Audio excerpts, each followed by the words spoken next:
Bonjour monsieur. Bonjour. Vous venez de quel pays d'origine? Japon. Prévoyez-vous d'avoir un enfant dans le futur? Non. Bonjour monsieur. Bonjour. Vous venez de quel pays d'origine? Je viens du Japon. Prévoyez-vous d'avoir un enfant dans le futur? D'abord, je suis pas une femme. Fait que non, mais si j'aurais une famille, non. Non, pas d'enfant? Non. Oh, Pas d'accord. d'enfant. Merci. De nos jours, le Japon est l'un des pays où le taux de natalité décline le plus dans le monde. En fait, en 2022, ce pays a atteint un nouveau record avec moins de 800 000 nouveau-nés par an, un nombre jamais observé depuis 1899. Alors qu'aujourd'hui, sa population totale est d'environ 120 millions. Oui, à ce rythme, l'extinction de nous les Japonais est certaine. En effet, la baisse de taux de natalité est un problème grave, car cela entraîne le vieillissement de la population. Cela mène le Japon à une pénurie de travailleurs et à une pression économique constante, avec des demandes accrues pour les pensions et les services de santé, rendant le système de retraite de plus en plus insoutenable pour le pays. Mais bien évidemment, vu qu'il y a de moins en moins de population active pour travailler, payer les taxes et financer ses services publics. Mais justement, pourquoi y a-t-il autant de baisse de natalité au Japon? Voici quelques raisons principales qui expliquent cette situation.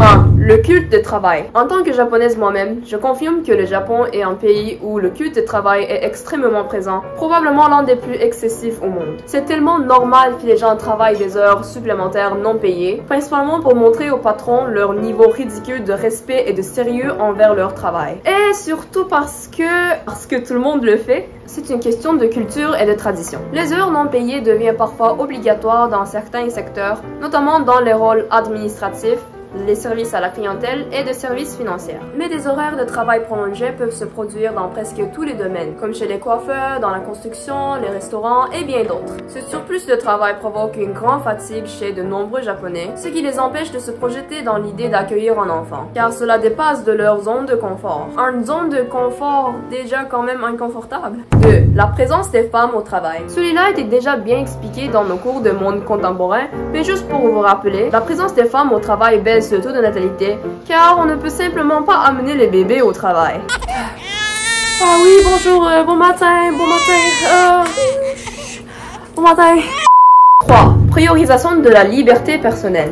Beaucoup priorisent leur succès personnel plutôt que de suivre les traditions familiales. De nos jours, de nombreux jeunes adultes choisissent de repousser ou d'abandonner le mariage et la parentalité, considérant la vie célibataire et l'indépendance comme plus agréables. Comme solution à ce problème, je considère fortement qu'on devrait abandonner le culte de travail afin de mener une vie moins stressante et surtout pour sauver le Japon d'une extinction. Pour que le Japon ne disparaisse pas dans quelques décennies. Il y a aussi bien évidemment l'aide gouvernementale telle que les allocations familiales, mais cela est déjà en crise à cause de la dette liée au vieillissement de la population. Je crois que la seule façon de sauver le Japon sera de revenir à certaines valeurs traditionnelles et de sensibiliser et convaincre les gens à la beauté de la naissance.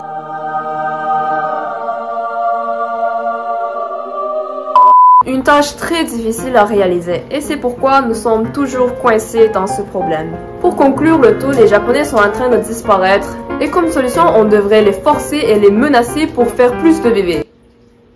Non, c'est pas vrai. Non più tra i farfalloni amoroso, notte e giorno di torno girano, delle belle turbando al riposo, ma ci sei tuo gino d'amor.